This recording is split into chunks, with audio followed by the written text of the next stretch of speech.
గోంగూర పచ్చడి. ఒక కట్ట గోంగూరకి ఎందుకంటే ఇలా చేసుకోవచ్చు. అప్పుడప్పుడు రెడీమేడ్గా త్వరగా అయిపోతుంది.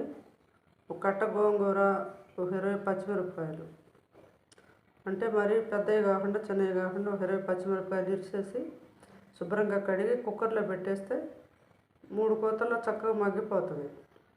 అవి మనం దించేసుకొని ఒక పెద్ద ఉల్లిపాయ చక్కగా తన్నగా తరిగేసుకొని, ఒక వెల్లుల్లి, ఉల్లిపాయ మొత్తం అవి కూడా కొంచెం రేకులు తీసేస్తే ముక్కలు కోసుకొని ఇలా విడిగా పెట్టుకొని, ఆ కుక్కరు చల్లారిన తర్వాత ఉప్పు, జీలకర్ర, ఈ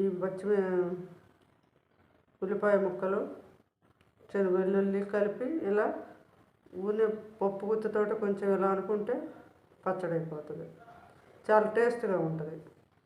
ఏ ఫ్రైలోకైనా సరే ఈ చట్నీ వేసుకొని ఆ ముక్కలు నంచుకున్న, ఆమ్లెట్ వేసుకున్న చాలా బాగుంటుంది.